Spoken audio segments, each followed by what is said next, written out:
Hello, my name's Dave Emery, and it's my privilege to present once again Christopher Simpson, the author of, among other titles, The Science of Coercion, Blowback, and the book that we're going to be speaking about today, The Splendid Blond Beast, subtitled Money, Law, and Genocide in the 20th Century, published in softcover by the Common Courage Press. Chris, welcome back once again to our airways. Hello, Dave.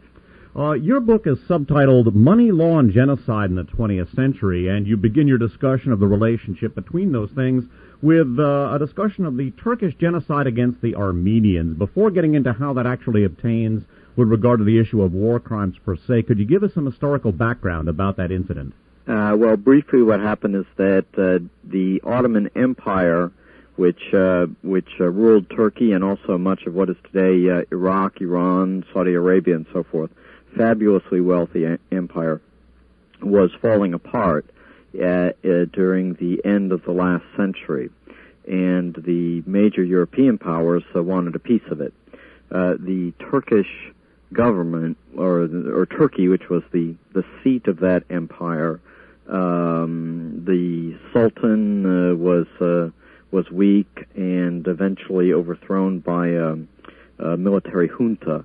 The junta took the name Young Turks, and this expression is in our language today. Young Turks typically means somebody who is cruel and an insurgent type personality.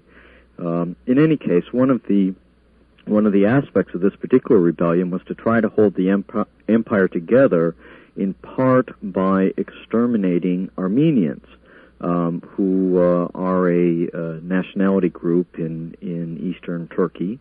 Their ancestral home is Mount Ararat in eastern Turkey, and many of your listeners may have heard of the book 40 Days of Moosa, which is an account of the Armenian-Turkish conflict. In any case, the so-called Young Turks set out to systematically exterminate Armenians, whom they interpreted as a threat during World War I, and they did this by first of all rounding up the men in the villages and putting them to slave labor, building railroads mainly for German economic interests, and then seizing Armenian villages, seizing the women, the children, the surviving men, and deporting them on forced marches into what are today the deserts of northern Iraq and Syria, and in the process killed at least 1 million people, even by the Turks' own estimates of the day, and some estimates run twice as high. One of the noteworthy things about this particular genocide is what's happening today, and that is that the Turkish government has for 70 years systematically denied the existence of this genocide, despite proof from Turkey's own archives. And you have a very large-scale publicity or propaganda campaign, you choose your own word, to deny that a genocide took place. One of the characteristics of this propaganda campaign is that the Turkish government endows university chairs, and basically hires gives a large pile of money to a university, who the strings that are attached to the money is that they have to hire a professor who toes the line as far as the Turkish government's point of view on this question is concerned. Now, those strings are not written down. I mean, neither the universities nor the Turkish government is foolish enough to put that to paper, but that's the substance of what is taking place. You mentioned, too, that with regard to the influence of money on the administration of law towards genocide, that a number of Western interests saw to it that the Turks were really not brought to justice for their crimes, and again, money tended to affect law with regard to genocide. Right. I mean, part of the big idea, the overall idea of this book, is that is looking at the development of international law as it pertains to war crimes and crimes against humanity. And genocide, of course, is a crime against humanity and arguably the most horrifying crime against humanity. I argue in part that, first of all, the part of the engine that drives genocide, at least in some circumstances, is incentives that are created by the genocidal government that encourage ordinary people to persecute their neighbors by stealing their homes, their farms, their shops, and so forth. You saw this phenomena both in Turkey and later in Nazi Germany. So that's one aspect of how money plays into this. And we can talk more about that if you wish.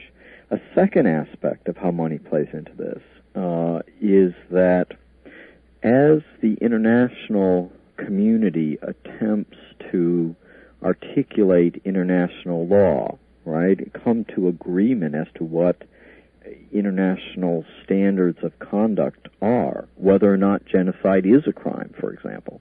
As the international community attempts to do that, money, wealth, national security interests, those types of factors play a very large role in in defining law. We can take a brief sidetrack, is that you can see in domestic law the way that you'll have a regulatory. Say you have a industrial abuse of some sort, coming out of the United States in the last century. The railroads were absolutely notorious for monopoly abuse and systematically robbing farmers because they had a monopoly on transportation.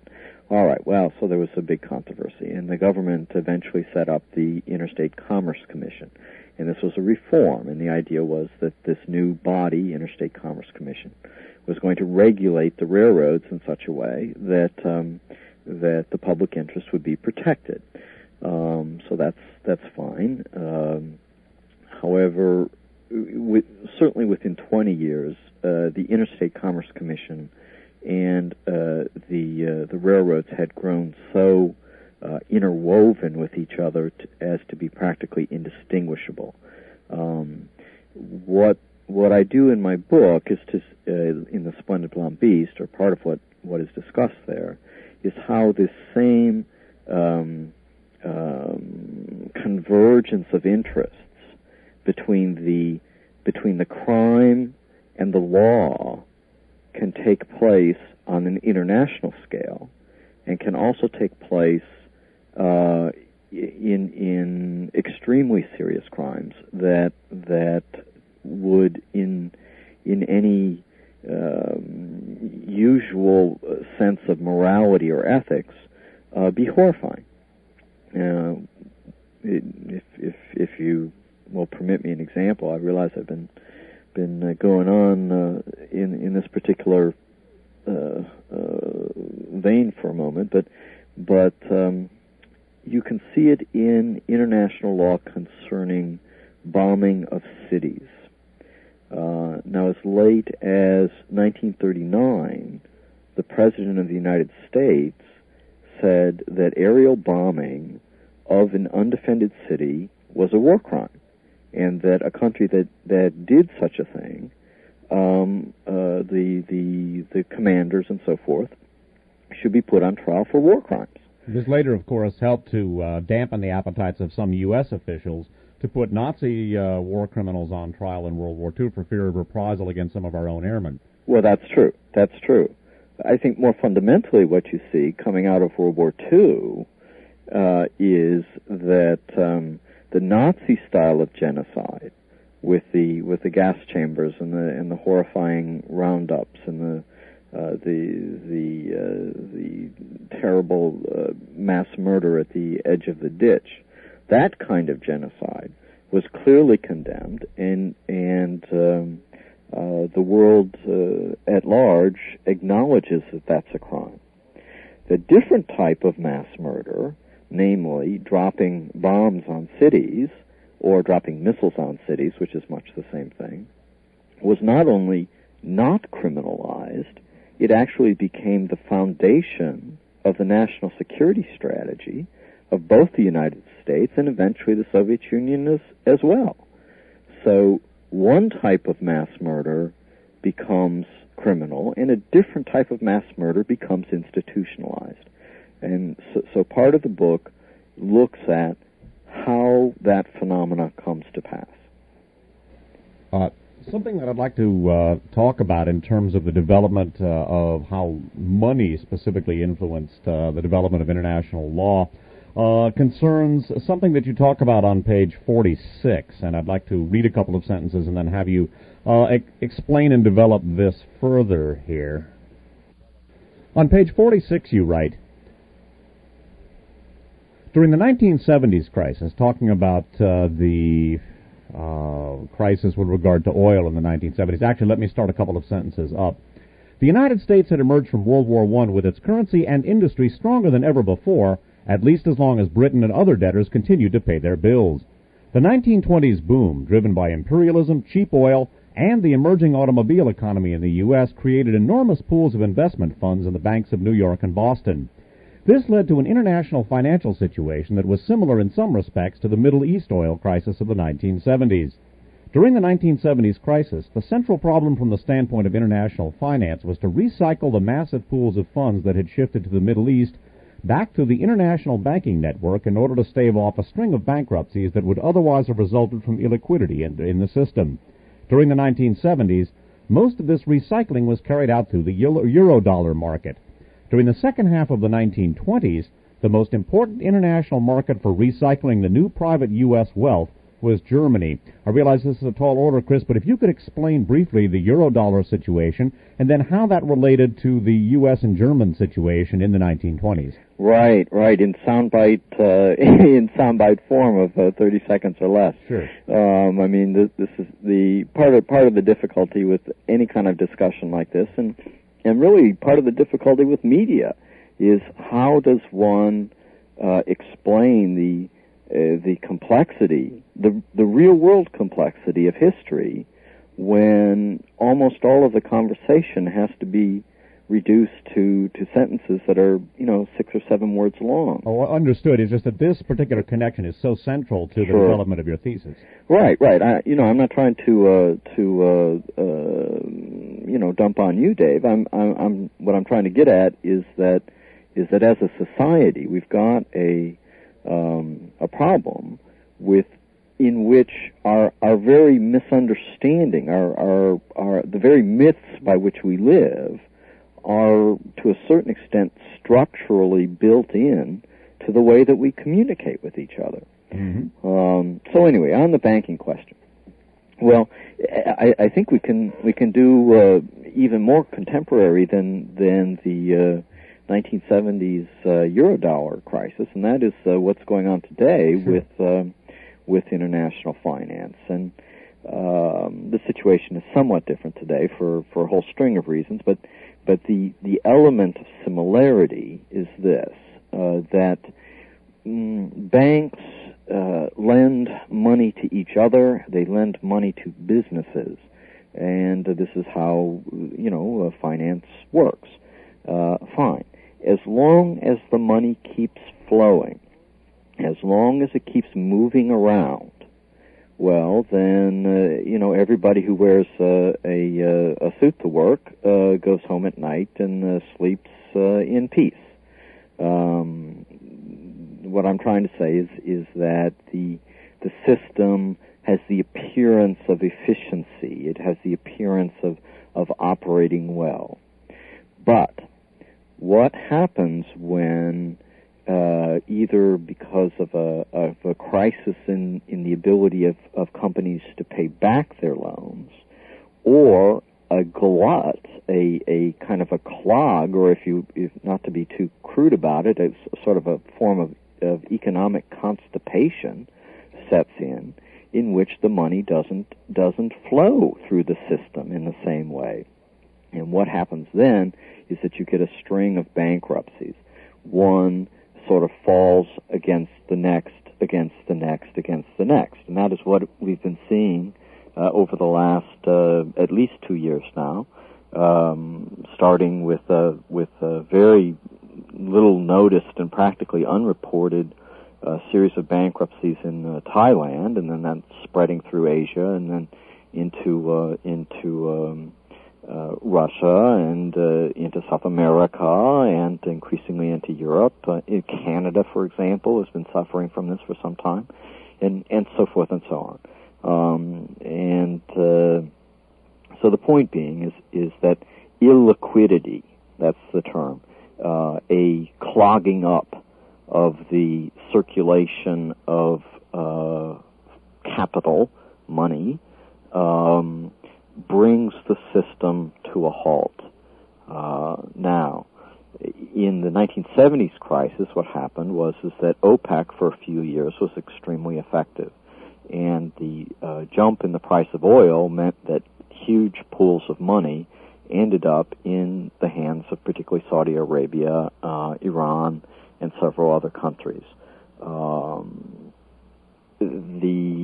there was a very real threat or concern at the time that the whole international banking system would come unraveled because the Saudis couldn't spend their money fast enough to keep the capital circulating through banks around the world. So the euro-dollar, which hadn't previously existed, is a capital market in which U.S. dollars are bought and sold and lent and traded and invested in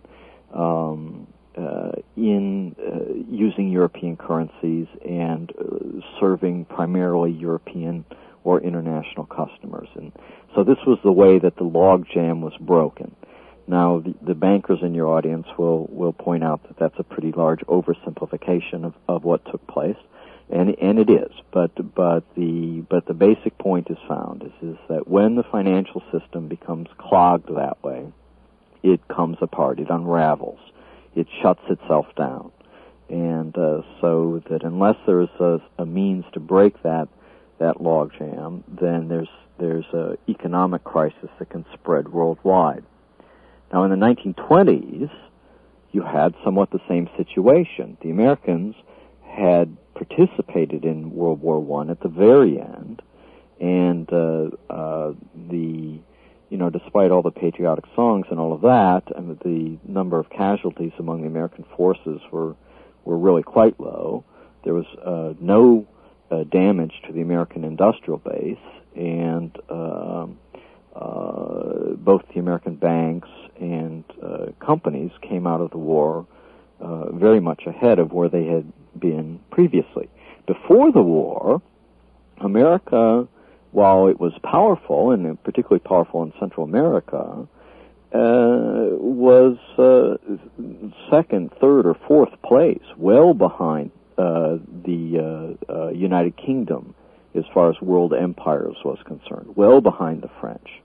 Arguably behind the Germans as well. I mean, a big part of what was going on in World War I is that the Germans had decided that they wanted an empire like the British, and couldn't see any reason why they shouldn't have it, and went to war to get it. Ein Platz under Sonne, basically, a place in the sun. Yeah.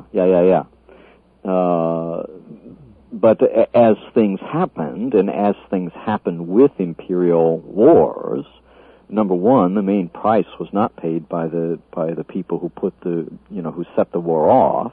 The main price was paid by ordinary people, both in terms of blood and in terms of dollars.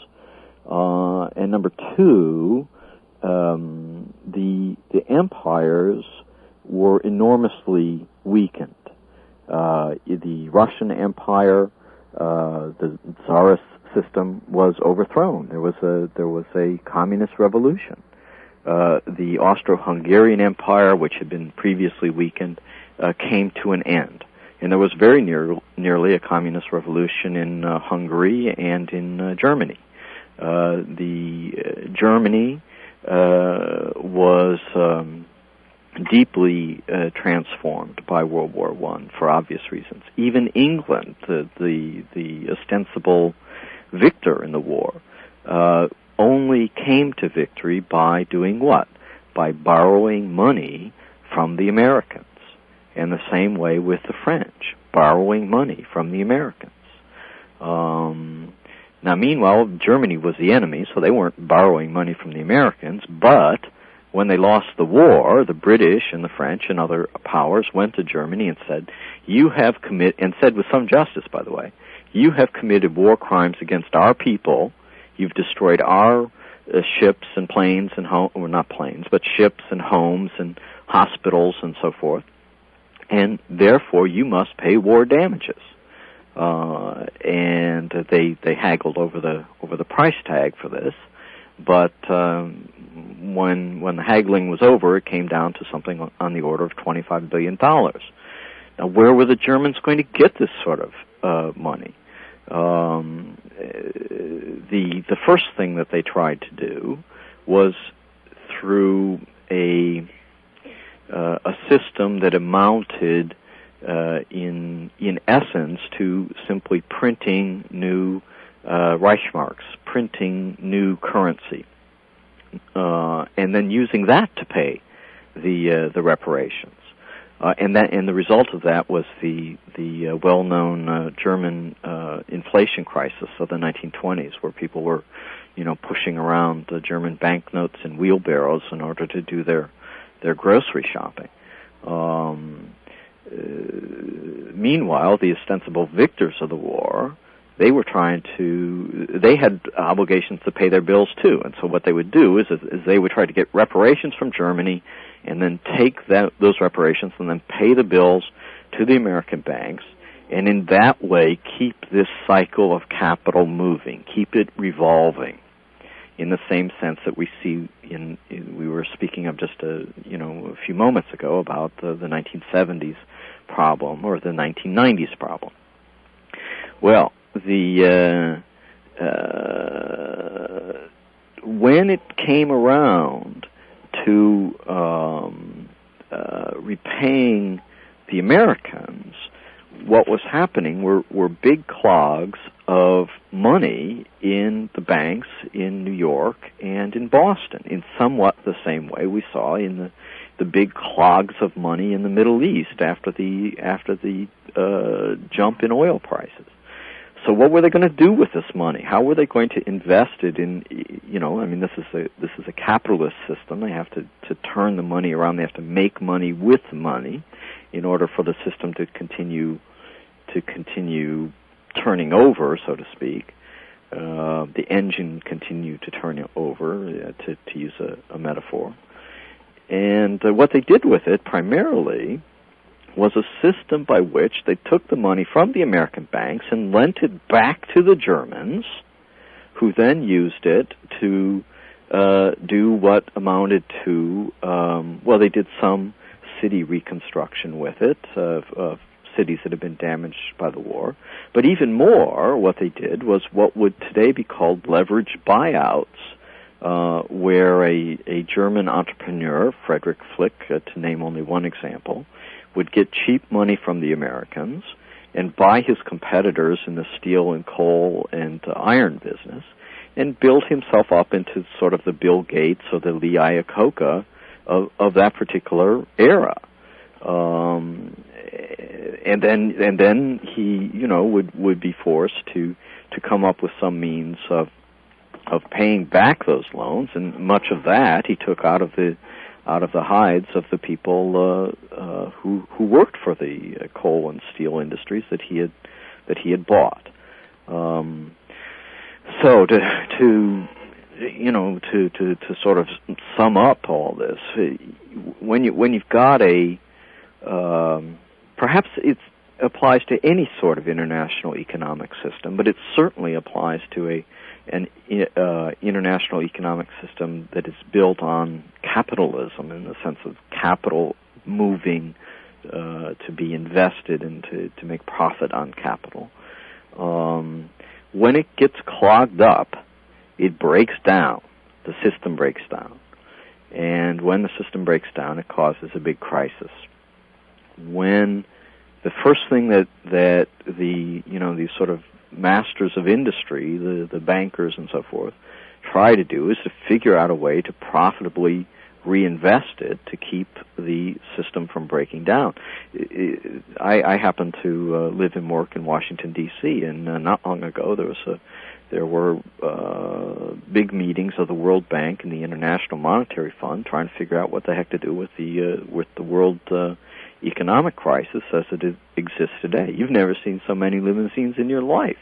The city was, particularly the major hotels, was absolutely wall to wall with limousines and people who supposedly are concerned with dealing with curing international poverty and these sort of things, but whose personal lifestyles tend to be extremely opulent, trying to figure out what to do with the current clogging up or the current constipation, if you will, of the international monetary system.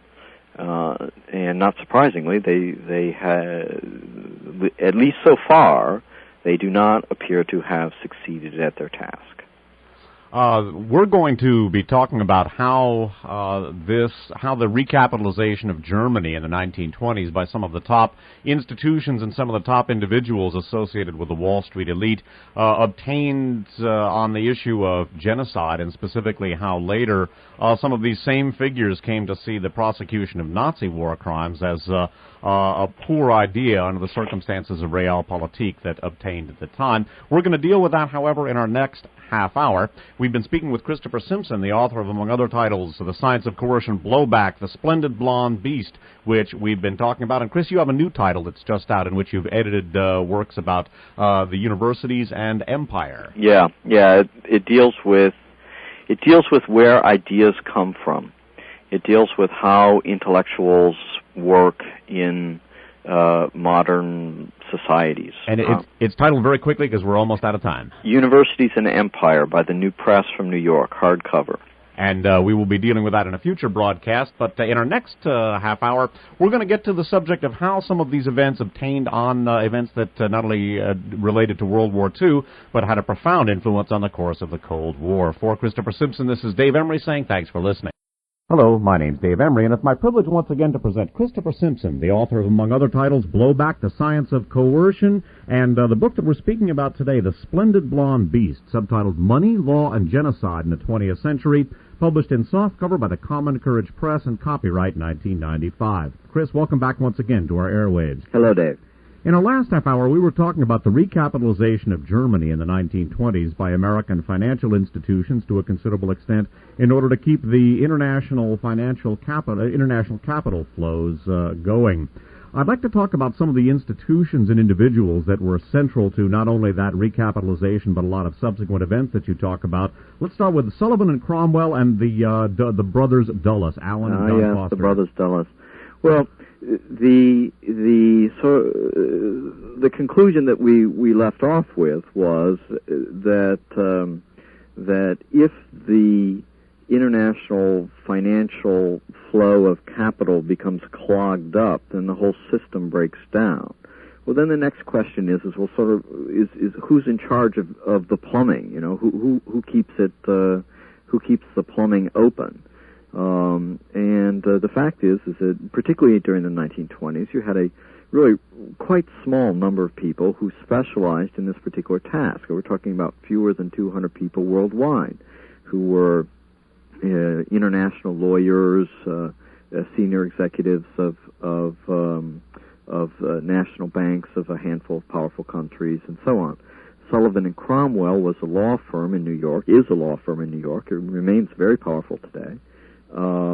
That specialized in putting together international deals and had sort of pioneered this whole concept of a multinational corporation back in the mid 1900s.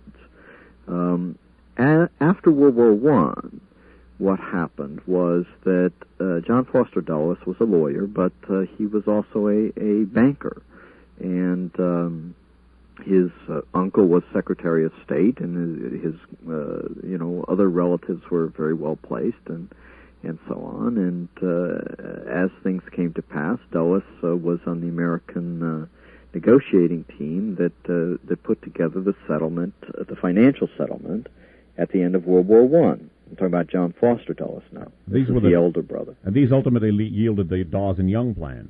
Exactly. And as we spoke before, the first thing the first attempt to resolve who was going to pay for World War I led to the German inflation crisis of the early 1920s. Which very nearly set off a new world war just by itself.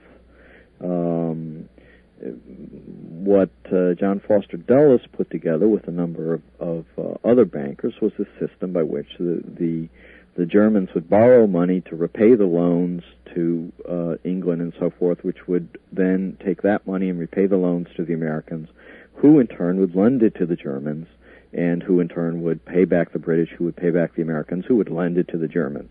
And you see how the cycle works.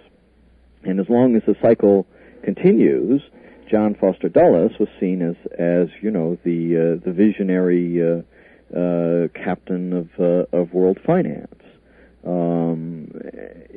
Dulles and a handful of others, Paul Nitze, who is was later to reemerge during the Cold War as a very important American Cold Warrior, sort of realpolitik advisor to a half a dozen American presidents. John Foster Dulles ended up as Secretary of State. His brother Alan ended up at the same time as director of CIA. Several of the main financial empires that Dulles served. His family was wealthy in its own right, but his real job was serving the ultra rich, the Harrimans, for example, the Rockefellers, and so on.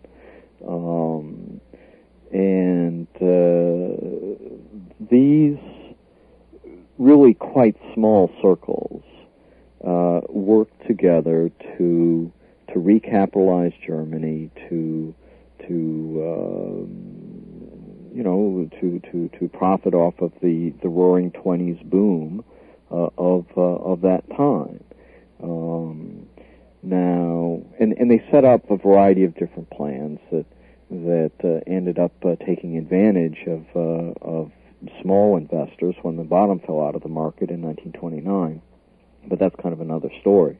As far as what happened with Germany is concerned, is that you had a half a dozen or so of these early multinational corporations. I mean, the idea of a multinational corporation in a world where transportation is slow and making a cross-country telephone call is almost impossible, a multinational corporation in that kind of circumstances is quite an undertaking.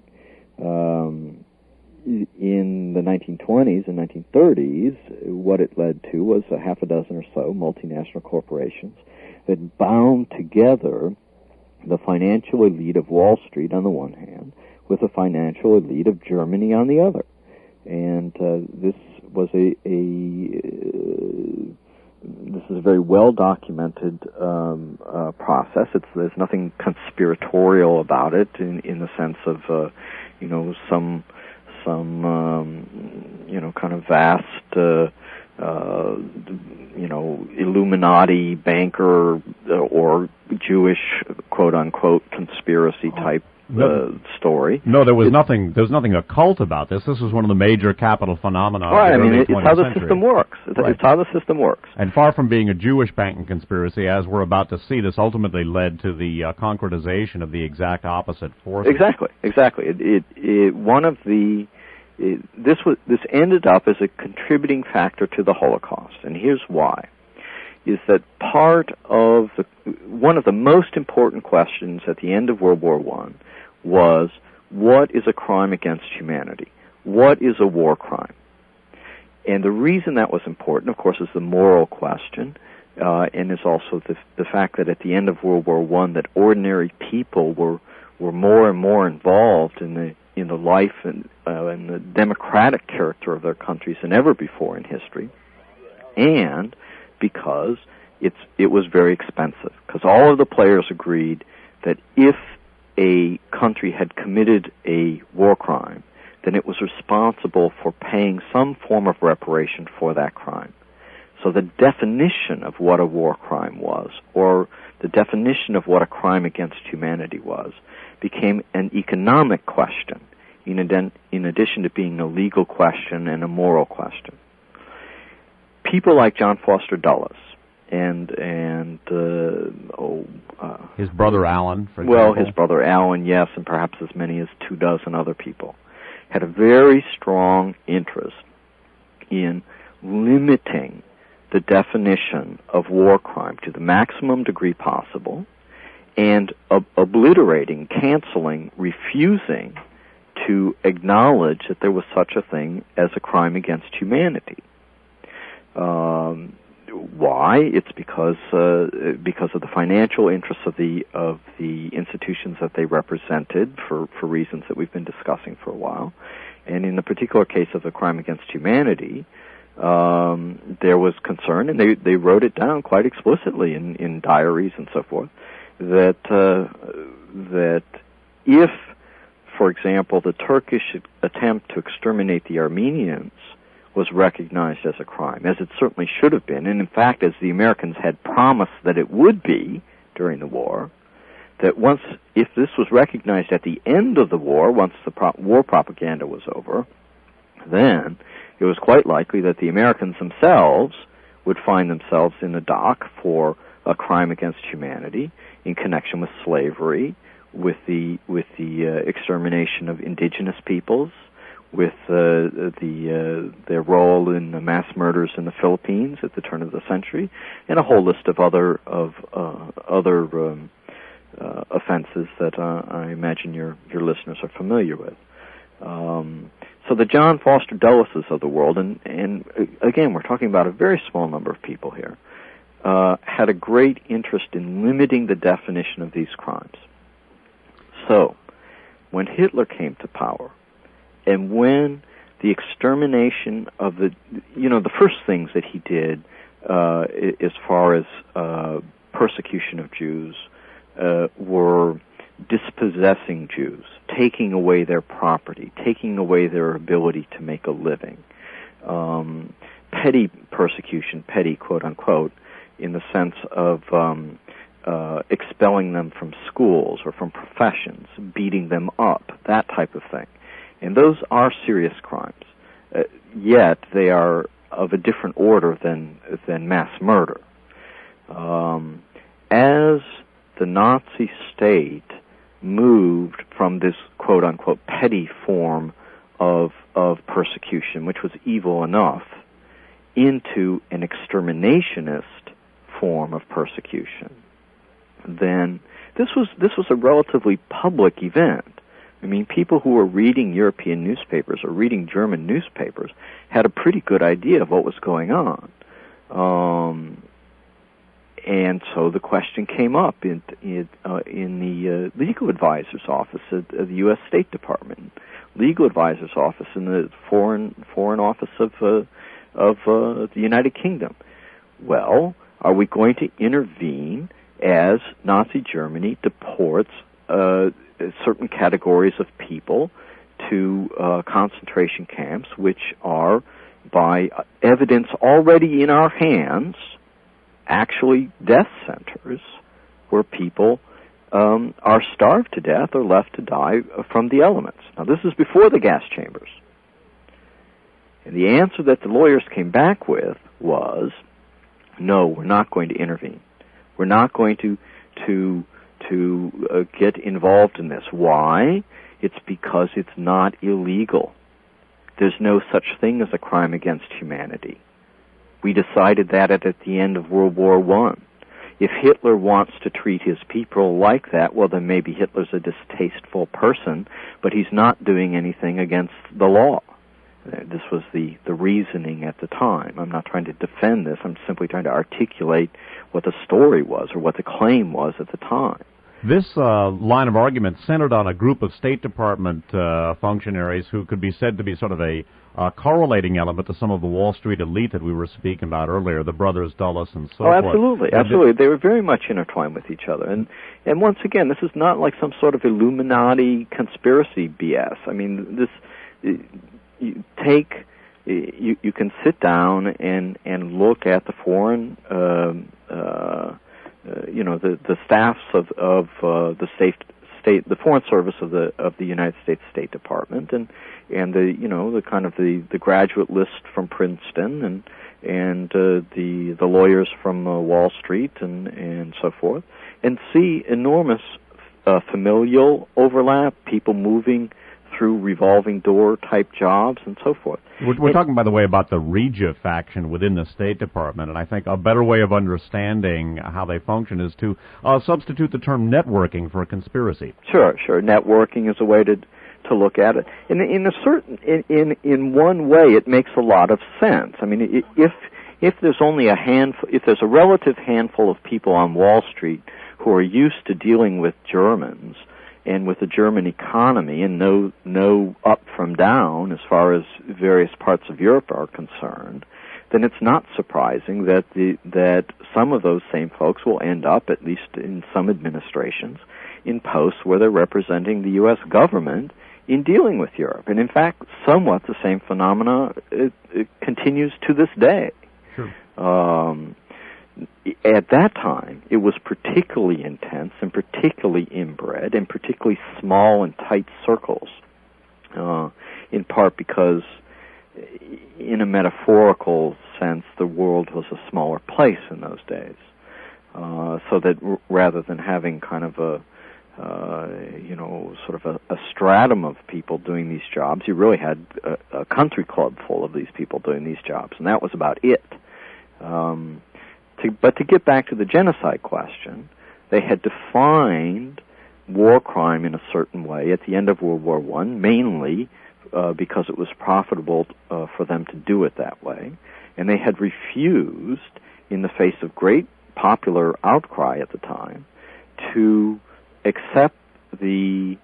recognize that there was such a thing as a crime against humanity, such a thing as a crime which a government commits against its own citizens, for example. That's one type of crime against humanity.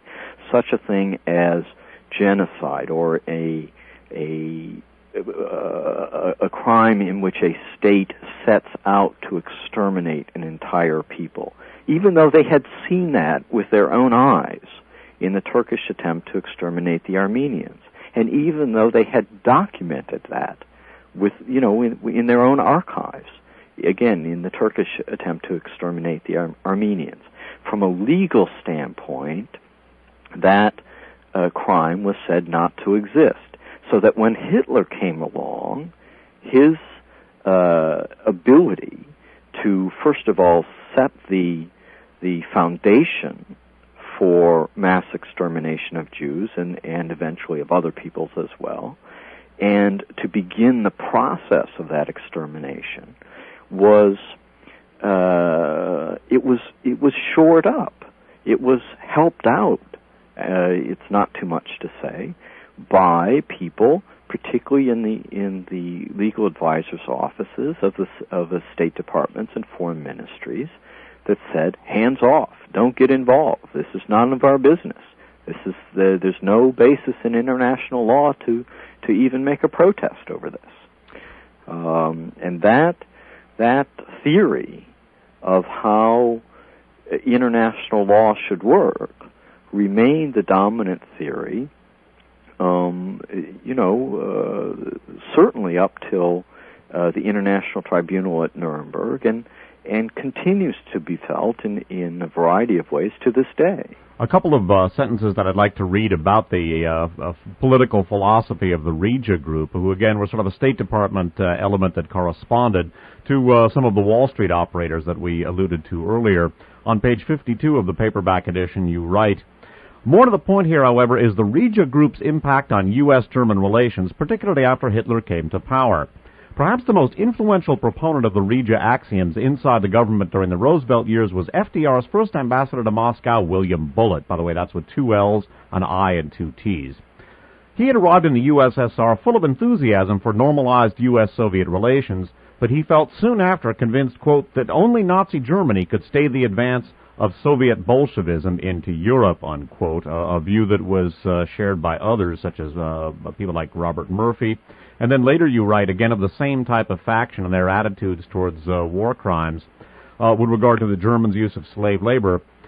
Quote, for them, forced labor seemed little more than a particularly harsh solution to problems that were common to U.S. and German elites. Chris, we've got just about 10 minutes left in the interview, and I'd like to develop those points a little further and talk about how people like Robert Murphy, George Keenan of that Riga faction, and later people like Alan Dulles and William Draper came to be involved with seeing to the reconstruction of Germany after World War II, and affected a situation not unlike what had happened after World War I. Right. Well, again, I realize this is a tall order for 10 minutes. Right. Sure. I mean, we were talking earlier about how quite a number of empires came to an end during World War I, and one of them, of course, was that of Tsarist Russia, whose government was overthrown by a communist revolution. Now, the big capitalists, the big business, the social leaders, the chambers of commerce, and so forth, were appalled by this development. It's because this kind of class-based struggle had been a characteristic of America for 40, 50 years at that point. The IWW, the Wobblies, were a potent political force in the United States at that time.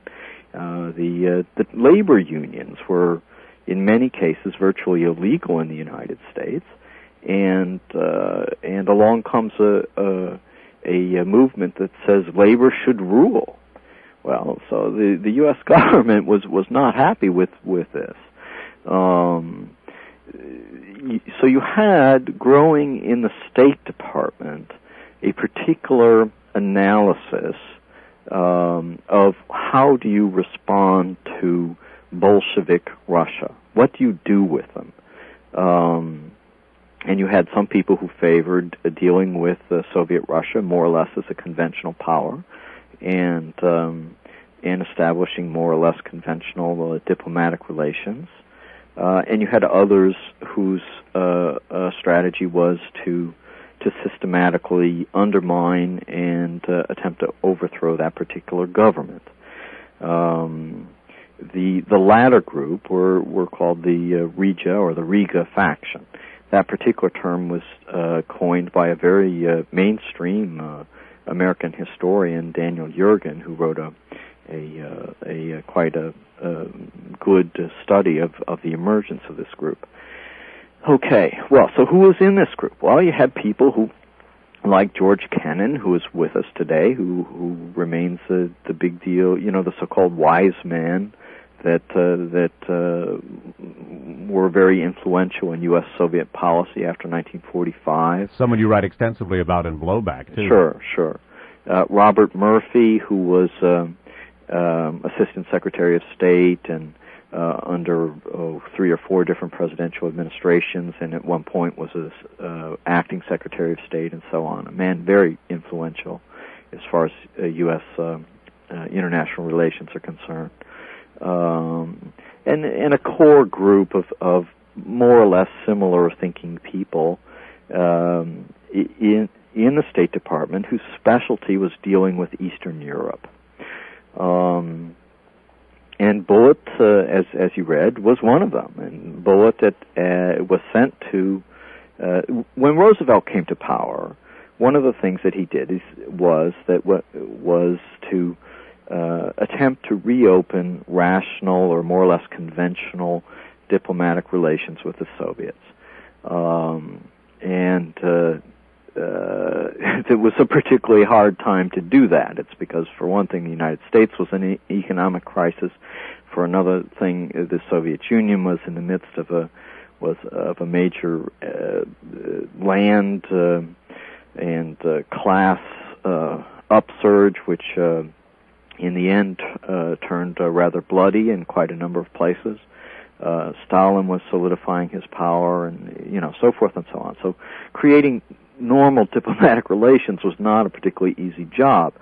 On top of that, the revolutionary core that had brought the communists to power, or the revolutionary ideals, put it that way, that the communists had been able to articulate, and on that basis to win power and win popular support, they had yet to turn sour in the minds of many people.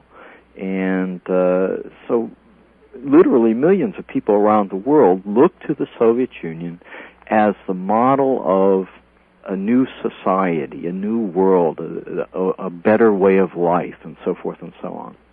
Now, there's been a lot of water under the bridge since then, and I'm not sure. In fact, I'm quite sure that's not the way the Soviet Union doesn't even exist anymore. But the point is that at that time, that was the way it appeared. So when Bullitt went there, Bullitt was very much a son of the ruling class, a ruling elite, however you want to put it. He went there as Roosevelt's emissary with an idea of establishing more or less rational relations with the Soviets, and then he returned literally within months, saying that the only thing to do with the Soviets was to encourage the Nazis to go to war with them, and that particular trend of thinking remained entrenched and dominant, really, in the U.S. State Department throughout the 1930s, throughout Hitler's rise and throughout Hitler's consolidation of power. You mentioned that there was a struggle within the U.S. State Department between this Riga faction. Is it pronounced Riga or Riga? Riga is the correct pronunciation. Anyway, the Riga faction and those who were attempting to administer the policies that had been enunciated by people like Franklin Roosevelt. Right. Ultimately, the Robert Murphys and the Riga faction prevailed. And you mentioned that with regard to the administration of intelligence in Germany, Allen Dulles of Sullivan and Cromwell, who was working for OSS, became the primary U.S. functionary, and at the same time, another member of this Wall Street elite who was wearing another national security hat, William Draper of Dillon Reed, became a key U.S. official with regard to frustrating the decarbonization of Germany. In our last couple of minutes, I wonder if you could, as briefly as possible, detail that for us, bearing in mind the impossibility of really doing that justice. Okay, well, I mean, basically what you had happen is that what we've been seeing so far is the emergence of this small, relatively small circle of people who specialized in U.S.-German relations, and also in this kind of triangular relationship between the United States, Germany, and the Soviet Union. And those three relationships were really very important as far as American foreign policy for Europe was concerned throughout the 1920s, 1930s, 1940s, and so on. And we're talking about a relative handful of people who make the decisions about what's going to be done there. The ones who were making the decisions in the 1920s about banking and investment were, by the 1940s, the ones who were in charge of the, in some cases, in charge of parts of the American war effort against the Nazi government, and then, after Hitler was gone, in charge of the American occupation of Germany, when all of the very complicated questions involving how do you denazify a country that has been a Nazi country, and enthusiastic, by the way, Nazi country for almost 2 decades. How do you denazify that sort of situation?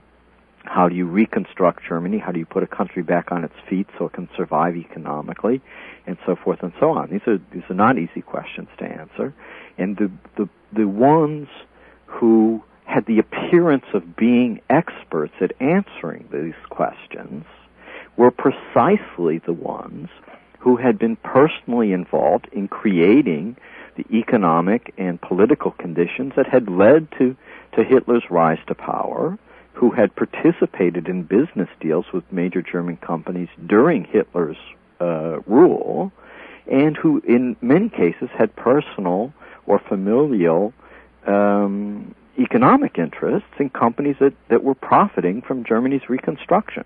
William Draper is one example that you use.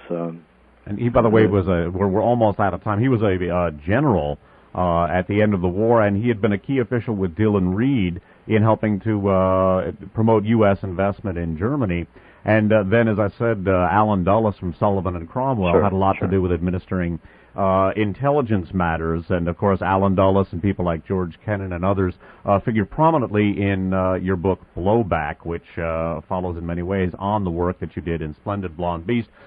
We've been speaking with Christopher Simpson, the author of the vitally important book The Splendid Blond Beast, Money, Law, and Genocide in the 20th Century, published in softcover by Common Courage Press, copyright 1995. Chris, thanks for being with us. Thank you, Dave. And for Christopher Simpson, this is Dave Emery saying thanks for listening.